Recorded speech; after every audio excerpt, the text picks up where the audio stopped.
Hello दोस्तों, RRFM की आपका स्वागत है। हम आज इंस्टा मिलियनेयर का एपिसोड 3 लकी बैंक के अंदर दाखिल तो हो गया था, लेकिन मैनेजर ने उसके पास से कार्ड मांगा तो उसके पास कार्ड नहीं था। उसकी फटी हालत देखकर मैनेजर को उसके ऊपर और लकी ने वो डिमांड रख दी थी जो फिंगरप्रिंट से पैसे निकालने के लिए वो तैयार हो गया था। और पानी सर के ऊपर से तब निकल गया तब वो फिंगरप्रिंट मैच नहीं हो रही थी। और बैंक का मैनेजर जब 100 नंबर पे पुलिस को कॉल करने लग गया था तब गलत उंगली लग गई ऐसे लकी बोल रहा था। और लास्ट बार फिंगर लगा तो प्लीज लकी ने उनके सामने हाथ जोड़ के थे हुए कहा, ये उंगली भी नहीं लगी ना तो ये मत कहना थे, अगली उंगली भी ट्राई करके देखो, बार बार ऐसा नहीं चलने वाला। अगर ये वाली काम नहीं की तो सीधा मैं पुलिस को फॉर्म करने वाला हूँ भी। मैनेजर ने लकी को धमका के कहा। उसने अपने एक हाथ में मोबाइल फोन और दूसरे हाथ में मशीन पकड़ा हुआ था। अपने स्क्रीन पर पुलिस का नंबर भी खोल रखा था और उसका अंगूठा हरे बटन पर ही टिका हुआ था। इधर लकी ने अपने सीधे हाथ की उंगली को अपने पैंट से साफ के किया और भगवान का नाम लेके उसने वो मशीन पे उंगली लगा दिया। उसकी उंगली मशीन पर लगी तो अब की बार मशीन से फिर एक बार आवाज आई और चमक कर हरी हो उठी। तभी मैनेजर के मोबाइल पर एक मैसेज आया। मैनेजर ने उस पे मैसेज को पढ़ने के लिए शुरू कर, वेरिफिकेशन सक्सेसफुल, खाता एक, लक्ष्मण लाल अग्रवाल, खाता नंबर 01104। जैसे मैनेजर ने इस मैसेज को देखा उसकी आंखें फटी की फटी रह गई थी। उस मशीन की चमकती हुई लाइट को देख के लकी की आंखें भी चमक आई थी। लकी उस हरी बत्ती को देखते ही झूम उठा था और फिर उसने मैनेजर को घूर के देखा और उसका दिमाग पे वो सारी बातें चल रही थी जो मैनेजर उससे थोड़ी देर पहले सुना रहा था। मैनेजर ने इधर हाथ जोड़े और खिस्सा कर हंसते हुए कहा, लक्ष्मण सर, प्लीज मुझे माफ कर दीजिए सर। मैं इस ब्रांच का नया नया आया हूँ और मुझे इसलिए मालूम नहीं है कि आप कौन हो। इस ब्रांच का मैं कस्टम मैनेजर शशिकांत वर्मा हूँ। प्लीज आगे भी में मेरा ध्यान रखना सर, प्लीज, सॉरी सर। हाँ हाँ ठीक है। और मेरे खाते में कितने पैसे रखे हुए वो मुझे बताओ। मैनेजर उसके सामने ही खड़ा हुआ था और उसके खाते की जानकारी अपने फोन पर ही निकाल रहा था। उसने अपने फोन पर इधर उधर कुछ उंगली चलाई और बोला, हो गया सर। आपके खाते में इस वक्त 90 करोड़ 80 लाख 70,650 रुपए रखे हुए हैं सर। शशिकांत की खुशी के होश उड़ गए थे, इतनी बड़ी रकम देखने के बाद उड़ गए थे। उसे विश्वास नहीं हो रहा था इस आदमी के खाते में इतना पैसा भी हो सकता था। लक्की की शक्ल देखते ही उसे लग रहा था कि उसकी उम्र 20 से 22 साल से ज्यादा नहीं थी।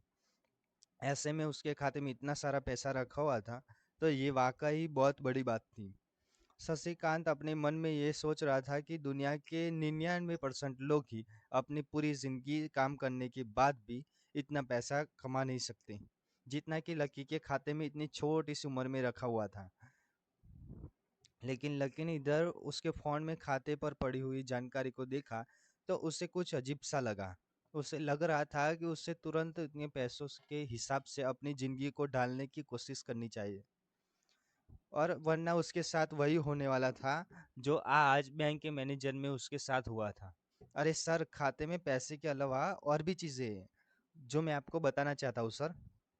मैनेजर ने फिर से अपने फोन पर उंगलियां फिराई और बोला, सर, एक तो आपके खाते में एक फरारी जुड़ी हुई दिखा रहा है।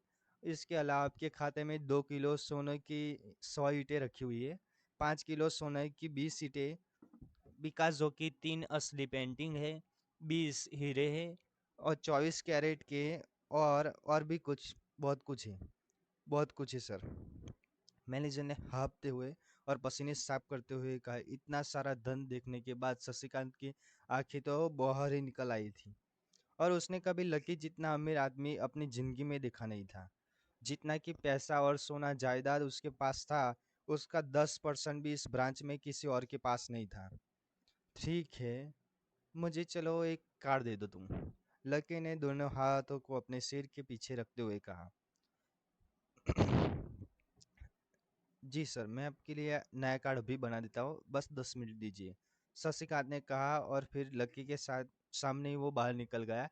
और जितनी देर में अपने लकी ने उसके वो फोन पर उसने वो मैसेज खोल के देखा उतनी देर में चमकता हुआ मैनेजर सुप्रीम कार्ड लेके उसके सामने आ गया था। लेकिन उस कार्ड को देखने के बाद ना जाने मैनेजर को ऐसा लग रहा था कि ये कार्ड लकी की संपत्ति के आगे कुछ भी नहीं था।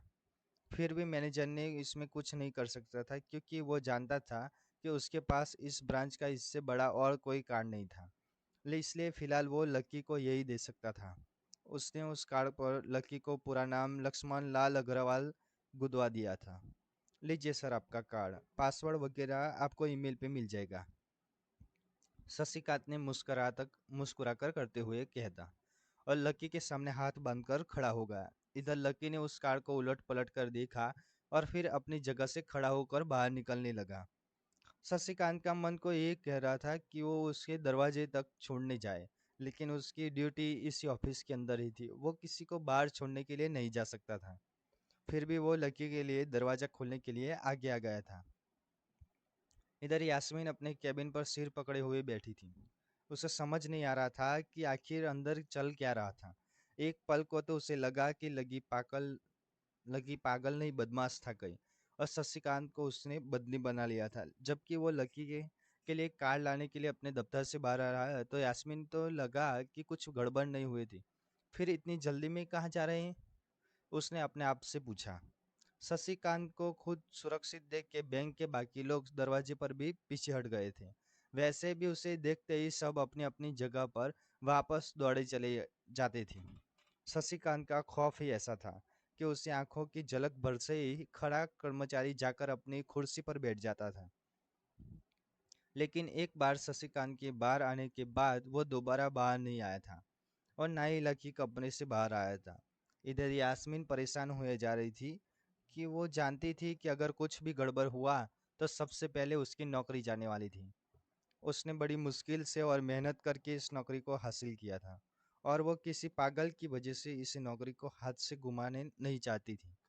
जैसे ही परेशान यास्मीन ने अपनी नज़र उठाकर फिर से उस कमरे की ओर देखा, तो पाया कि लकी बहुत आराम से उस कमरे से बाहर निकलकर दरवाजे पर बढ़ता चला जाता। हे रुको, तुम इस तरह नहीं जा सकते, यास्मीन जोर से चिल्लाई और भागते हुए लकी के पास चली गई।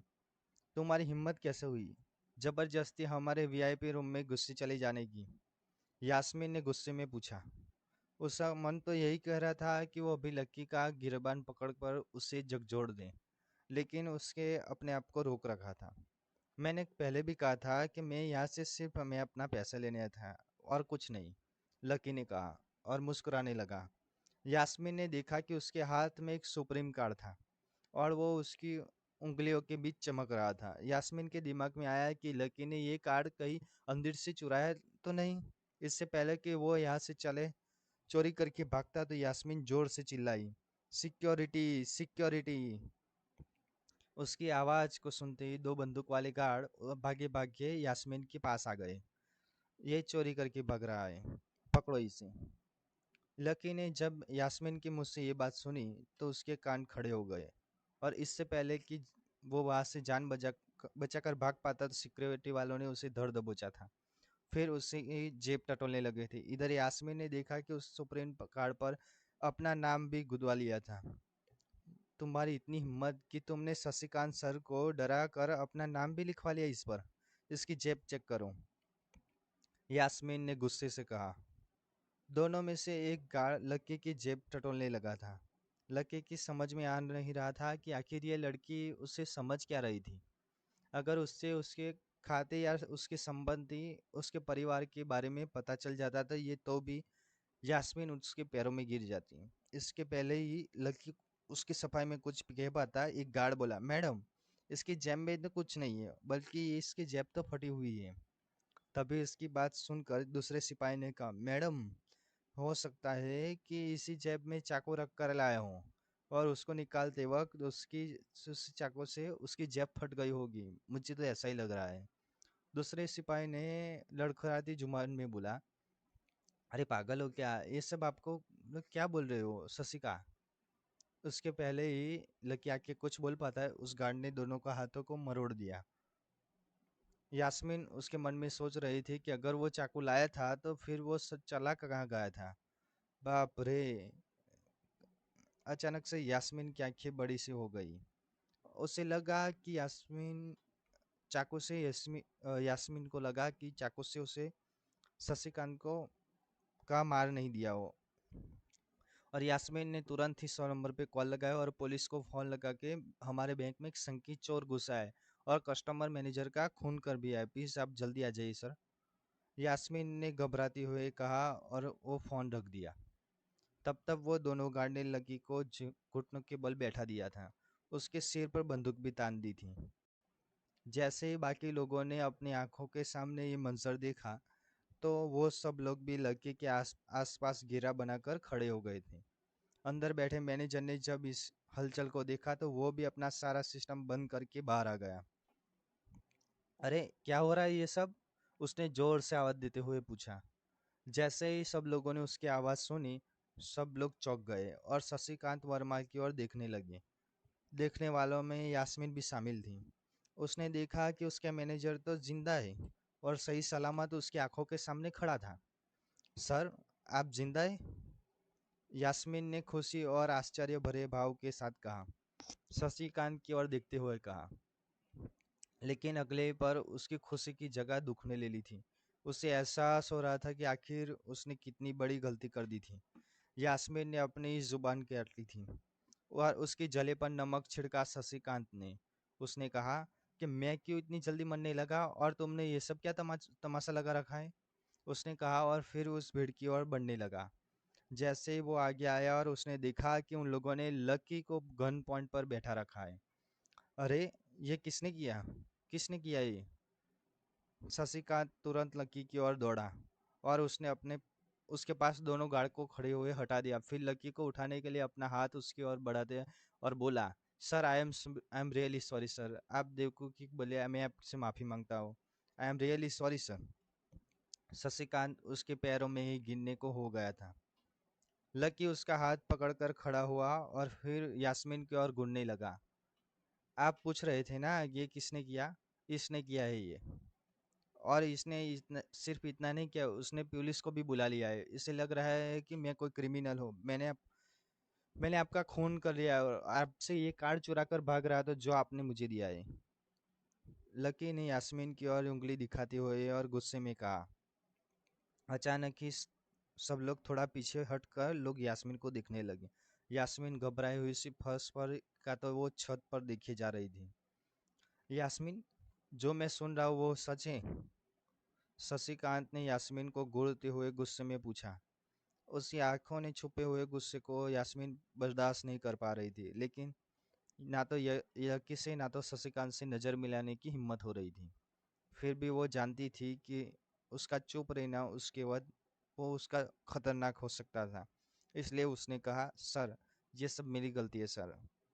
मेरी बहुत बड़ी मिसअंडरस्टैंडिंग है सर। मुझे लगा कि ये जबरदस्ती अंदर घुसा है और इसने आपके और आपके ऊपर हमला कर लिया है और ये जबरदस्ती कार्ड बनवा लिया है और फिर आपको मार दिया है सर। यास्मीन ने घबराते हुए कहा। उसकी डरी सहमी सी आंखों में अब आंसू ही आ गए थे। मैनेजर ने जब उसकी ये बात सुनी तो मैनेजर ने अपना सिर पकड़ लिया। यास्मीन जैसी समझदार लड़की इतनी बड़ी भूल कैसे कर सकती थी? उसने लड़की को पहचाना ही नहीं था। खैर, मैनेजर को लगा कि इसमें उसकी कोई गलती नहीं थी। जब वो खुद लड़की को पहचान नहीं पाया था, तो यास्मीन कैसे पहचान पाती?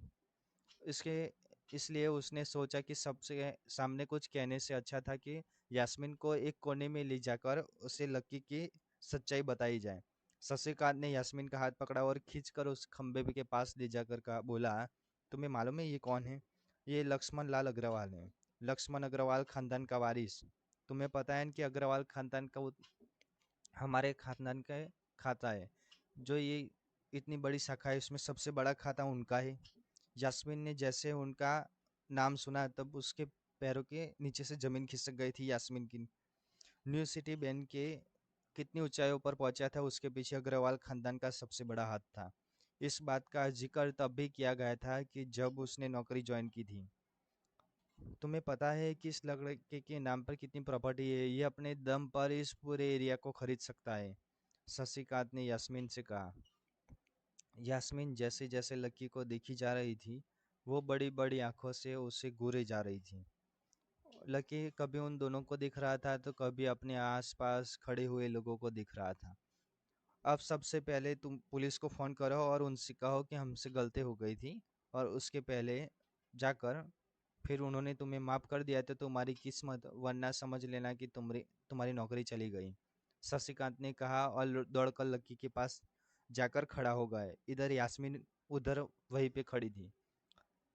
अभी अभी वो सभी शशिकांत उसे बता कर गया था, वो समझ नहीं पा रहे थे। उसे लग रहा था कि उसमें उसकी कोई गलती नहीं थी, कोई उसकी सुनने वाला नहीं था। बैंक उस छोटी सी मैनेजर के चक्कर में अपने सबसे बड़े कस्टमर को छोड़ने वाला नहीं था। अब मेरे पास कोई और रास्ता नहीं बचा है, यास्मीन ने निराश होते हुए कहा अपने आप से। और फिर अपने जेब से फ़ोन निकालकर पुलिस थाने में फ़ोन का लगाकर कहा उससे गलती हो गई थी। और जिसे वो बदमाश समझ रही थी वो असल में बदमाश नहीं था, लेकिन शहर का सबसे रईस का बेटा था। उधर से आवाज़ आई, मैडम सॉरी, अब तो वो गाड़ी निकल गई है, वहाँ पहुँचती होगी। और आप तो जो भी कहना है वो इंस्पेक्टर साहब से उधर कह देना। और उस पुलिस वाले ने फ़ोन काट दिया। मर गए, यास्मीन ने अपने आप से निराश होते हुए कहा। उसके हाथ थर थर काँप रहे थे। उसे समझ नहीं आ रहा था कि अब वो क्या करे। उसके पास लकी के सामने माफ़ी मांगने से अलावा और कोई चारा नहीं बचा था। लेकिन लकी सर ने मुझे माफ़ नहीं किया, लेकिन मेरे ऊपर डेफिनेशन का चार्ज लगा दिया तो, यास्मीन ने अपने आप से कहा। और फिर वो अब और भी ज़्यादा घबरा गई थी। उसे देखा तो लकी उसे घूर कर देख रहा था। शशिकांत पूरी कर रहा था कि लकी को शांत करवा सके, लेकिन लकी वहां से हिलने का नाम नहीं दिख रहा था। यास्मीन उसके पास पहुंच गई थी। यास्मीन उसके माफ़ी मांगने से किस्मत बदलने वाली नहीं थी, लेकिन फिर भी उसे कोशिश करनी चाहिए कि लकी से कहा, सर मैं आपको गलत समझ रही थी। एक्चुअली एक्चुअली आपके कपड़े को देखा और सांस लेते हुए आगे बोली, सर प्लीज़ मुझे माफ़ कर दीजिए, मेरी एक इंटेंशन आपको हर्ट करने की बिल्कुल भी नहीं थी। जो भी मैं कुछ कर रही थी वो बैंक की सेफ्टी के लिए कर रही थी सर। यास्मीन ने गिड़गिड़ाते हुए कहा और नीचे देखने लगी। इस ओके, कोई बात नहीं है, लकी ने कहा और उसके हाथ से अपने सुप्रीम कार्ड लेते कर निकल गया। यास्मीन को अपने कानों पर विश्वास नहीं हो रहा था कि वो मान ही नहीं पा रही थी कि लकी ने उसे माफ़ कर दिया था। उधर लकी को अपने आप पर विश्वास नहीं हो रहा था कि वो रातों रात इतना अमीर क्यों हो गया था। आखिर लकी इतने पैसों का क्या करने वाला था। उसके खाते की बैलेंस की तरह वो भी रातों रात बदल जाता। ये पैसा उसकी ज़िंदगी की क्या दिशा देने वाला था। आपको क्या लगता है, क्या होगा? इन सभी सवालों के जवाब कमेंट बॉक्स में कमेंट करके ज़रूर बताएं। और सभी सवालों के जवाब जानने के लिए सुनते रहिए इंस्टा मिलियनर, सिर्फ RRFM पे।